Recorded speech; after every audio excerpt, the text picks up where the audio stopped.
Okay, now they wanted us to do 3 problems here, didn't they? P of 0, P of 150, and P of 300. Okay, one little problem. So I'm curious as to, here's what I'm thinking about. If I just forget about P for a second, if I have the body weight here, W, and I've got some ramp angle theta, and I've got some normal, and there's some friction, this object would want to scoot down the ramp just with this kind of loading condition, ignoring P. So the friction force tendency would be up the ramp. What I'm thinking about is doing an experiment where we would start with a block resting on a horizontal surface, and then just gradually tilt that block up on that surface until it breaks loose.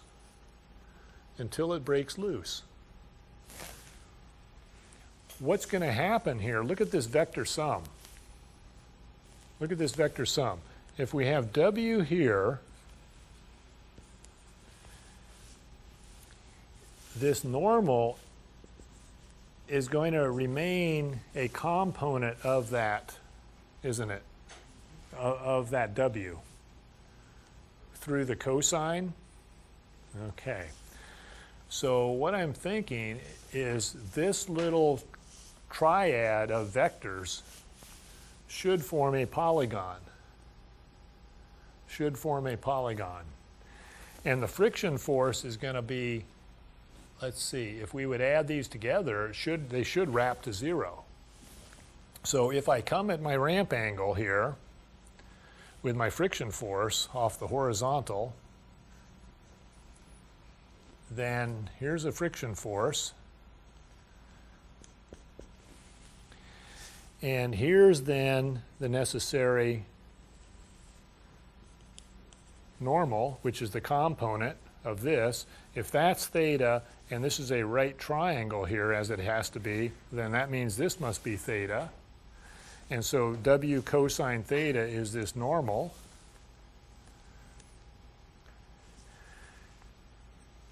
Then if this is risen to just the critical value, the length of this friction vector, to just the critical value, then what's going to happen is this theta angle would match the friction phi angle.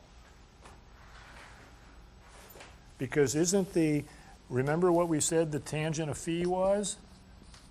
Tangent of phi was our required friction angle divided by the normal. So this would be an experimental way that we could determine between two surfaces, two objects, one object on a surface, and there's some kind of contact. It might be steel on rubber or glass on glass, something like that. There's some kind of object with a certain mass, and then as you tilt that thing up, when you get it to just start to break loose, that angle is your friction angle. So what I'm curious about here is, what is the tangent of 15 degrees? If you punch that in your calculator. Point what? Point what? 0.26795. 0.268. There you go. Right? 0.268. So what that tells me, just by doing that little simple calculation, I know the ramp was at 15 degrees, is that if I just rest an object on that ramp with no loading, on that 15-degree ramp, I know that, is there enough there to cause it to start to go? Okay. See, you could, this would be the friction coefficient that would be the impending value that would create the impending motion. And we're only down at 0.2 statically. So this is a nice little trick you can use when you have an object with friction on a ramp, is just take a quick look at the tangent of your ramp angle and see how that compares with your friction coefficient. Okay, so it gives you a sense of the behavior. Okay, so that was a little side light. Might be useful to you. Okay, back to this problem. We now have to load this thing up with 150 and then the 300. Okay. So if we load it with the 150, and we still have our weight,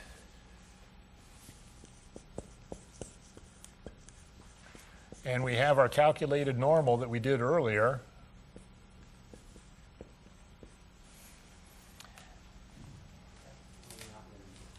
okay, and then we could decompose this and kind of make a little side note there, because I think these values were previously calculated. Back over here, we had that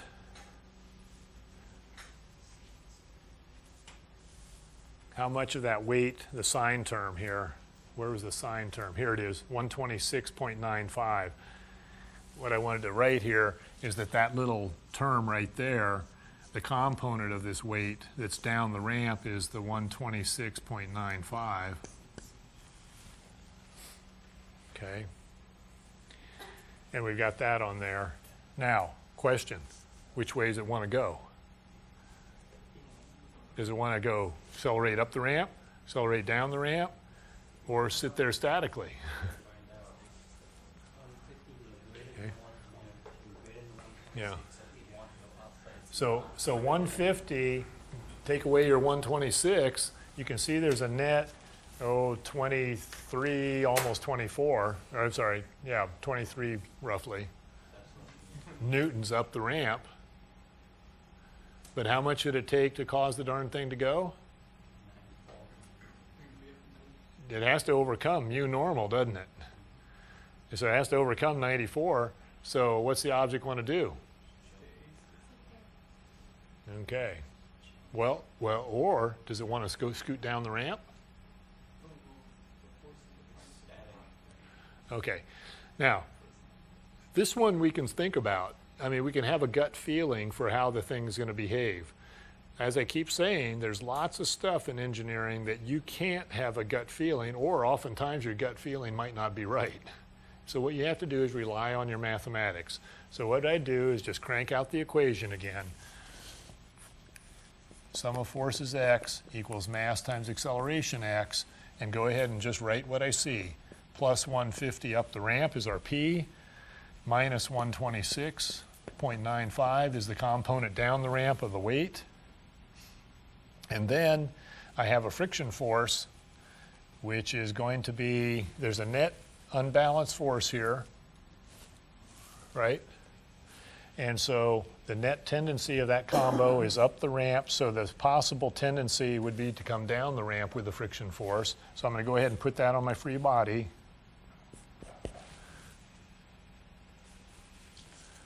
So minus F, and that's equal to our 50 for the mass times the acceleration in x. So what we get here is a 23.05 minus F equals the 50 times the acceleration.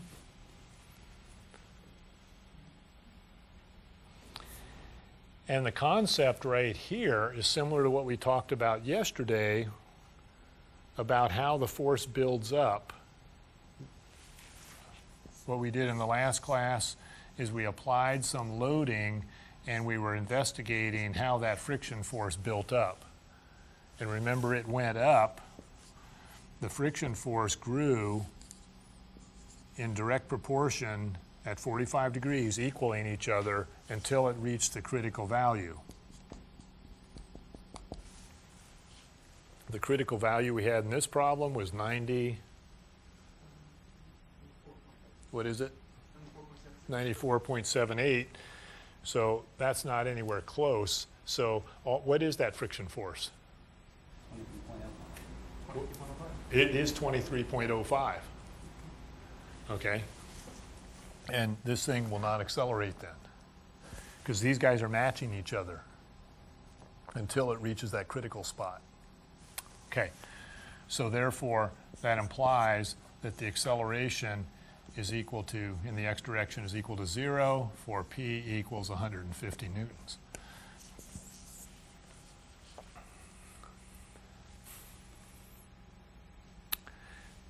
The problem would be identical for doing the 300, except you'd place 300 in here. Take a look at it. 300 less 126 is 170 something, right? Which exceeds the required friction force to break away, so you then have an acceleration up the ramp. Okay, so without taking the time to do that, let's see if I penciled that in my solutions here.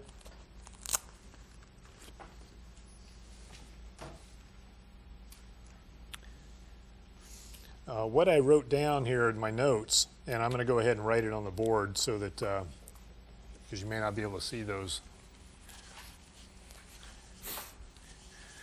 is to accelerate down the ramp, P would have to be between 0 and 32.19. To accelerate up the ramp,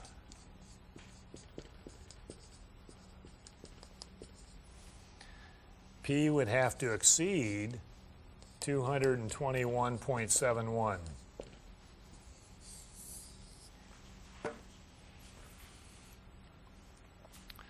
What I did simply was looked at the critical value necessary to cause it to overcome that friction force. Mm-hmm. So this sort of analysis, we should probably do the first part of the problem. If we think that it's going to occur, that these different values are going to occur. Oftentimes what you're going to do at this level in the course is to just go ahead and crank it out like I did. Problem 1, problem 2, problem 3. But a little more sophisticated approach is what you're suggesting, which is what you'd look at the critical values and the range of critical values like I've summarized here. Okay? So this would be a little more sophisticated approach you could take on a problem. But I'm not expecting you to do it that way initially. Okay? All right.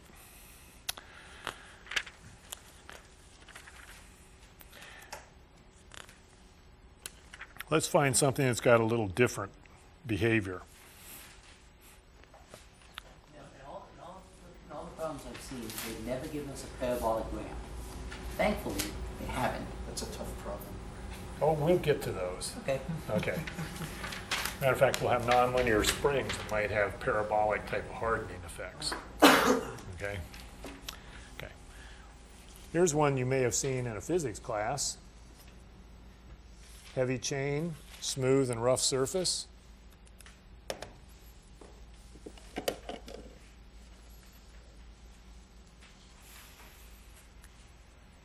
Did you see something like this in physics or not? Oh, No? I haven't. Okay. So let me work on erasing the board here a bit. You folks could draw yourself some little sketches there.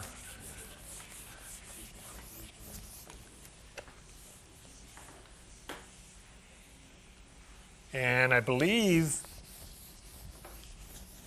the object starts completely over on the chain starts completely over on the smooth surface, and then you're applying a certain force to it.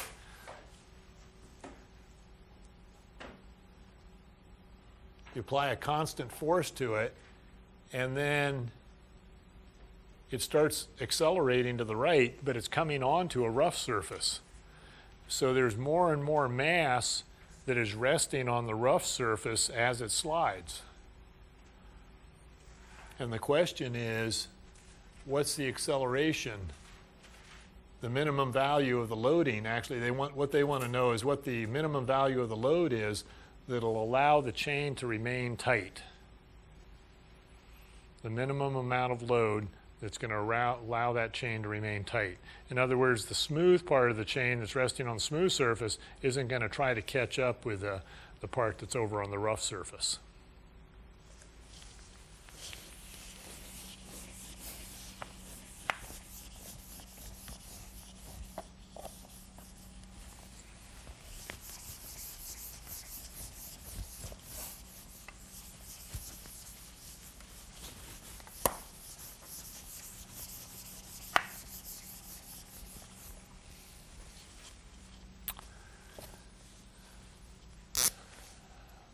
So we have smooth, and the entire chain is over here initially on resting on here, and then here's the rough surface, and then we've got a portion of the chain, something like this, a portion of the chain that's on the smooth surface, and then this is rough, and they gave us a coefficient of friction called mu.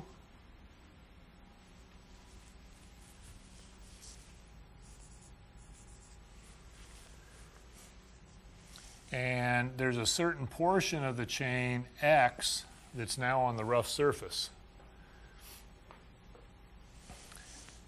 Initially, the chain is at rest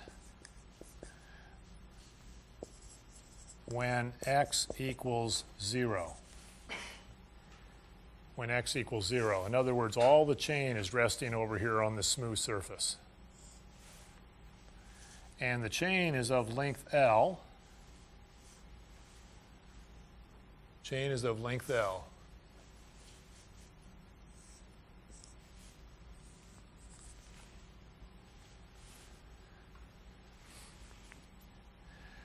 The chain has a certain density. Now, density, we frequently use the Greek letter rho to represent it. And in this case, it's a length density, whose units are kilograms per meter of length. If we had a plate resting on a surface, then there'd be an area density possibly associated with that plate. And then if we had a three-dimensional object, there could be a volume density. So oftentimes we have length density, area density, or volume density, depending on the type of problem.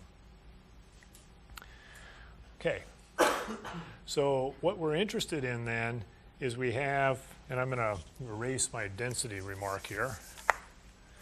The reason is because we have a certain amount of weight that is on the smooth surface, and then we have a certain amount of weight that's over here on the rough surface. So we have the weight on the smooth, and we have a portion of the weight that's on the rough. Each of those give rise to a normal reaction. A normal reaction. Upward. Okay. So upward is going to be a normal, I'll call it sub S for smooth, and over here we're going to have a normal reaction upward, I'll call that N sub R for rough.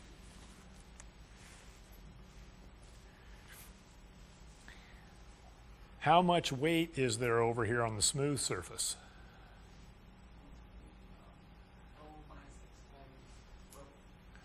Okay. We have the amount of chain that's resting over here on the smooth surface. If X is moved over onto the rough, then L minus X, as you mentioned, Ian, is sitting here. So we have L minus X, length of chain, times that density factor, rho, and keep in mind those units. I'll go ahead and write them in here. Kilograms per meter, and this L minus X is meters.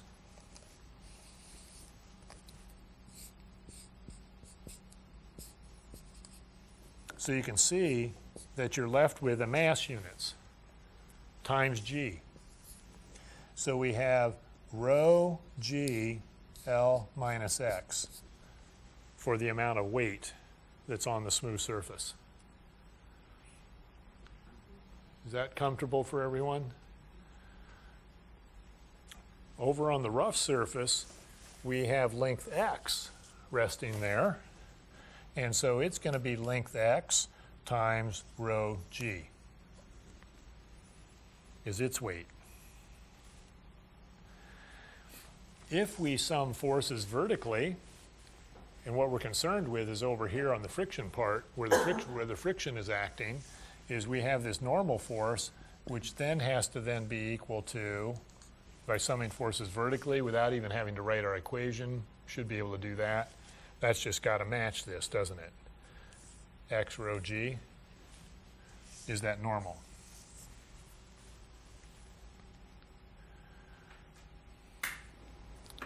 Any questions?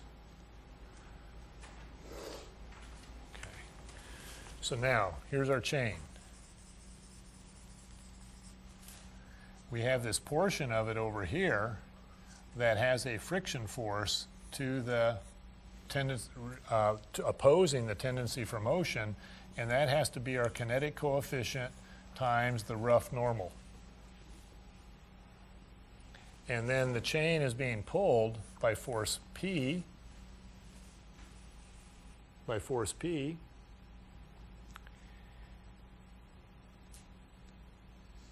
and I could put my two normals on there, or my two weight components, L minus X, rho G L minus X, and then the other one over here is rho GX. And then I've got my friction force on there, and I have my normal forces as well. And smooth, and rough. And if I define my coordinates X and Y, it's not too tough. So what we can do then is write the equation for the sum of forces. Mass times the acceleration being experienced. And so the sum of forces X is we're going to have positive P minus our kinetic coefficient times that rough normal, which was rho GX.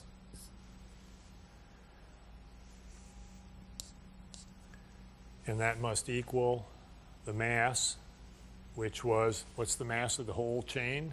L rho. Entire length times rho. Or rho L is the total mass of the chain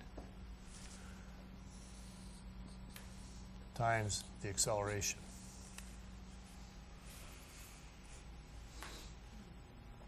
Okay. Any questions so far with that?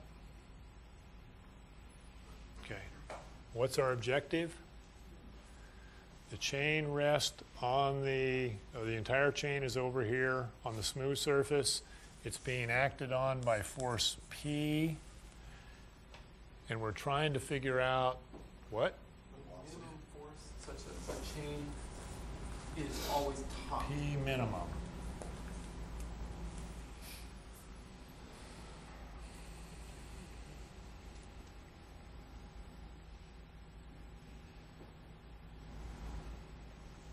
Now that's variable, isn't it? But you know the value that it's going to max out at when x equals L. When x equals L, that's when what about P? Mm-hmm. Well, even though I think it would benefit to work out the math, could we use the logic that at any point when it's in the transition between smooth and rough, the force P, if it's, okay, let's start out. If the chain was all the way on the rough surface and P was equal to the force to keep the chain moving, so it was equal to the friction force of kinetic, Okay. then at any point it is, before that, when it's still somewhat on the smooth, that force is sufficient to accelerate it. Right. So would that be the minimum? So what you were saying, Ian, is that as long as there's a portion of the chain on the smooth surface, there's a small portion of the chain still on the smooth surface, then you need to make sure that that P is big enough to keep all that chain still accelerating to the right, And then right at that point where the entire chain is on the rough surface, what was it you were saying? That it no longer needs to accelerate, it just needs to have P balance out with the force of friction. Does that make sense to people? Does that seem reasonable? if the entire chain now is on the rough surface, that all you need is P sufficient to overcome that friction? Yeah. And it could give us a nice constant velocity on the rough surface too. And a nice constant velocity then on the rough surface. So why don't we just take a look at the equation and see if we could just stick the whole thing, get it all the way over there. Now, does it feel like, though, we should end up with some kind of integral to work this or not? Well, the logic I'm using, I don't think needed an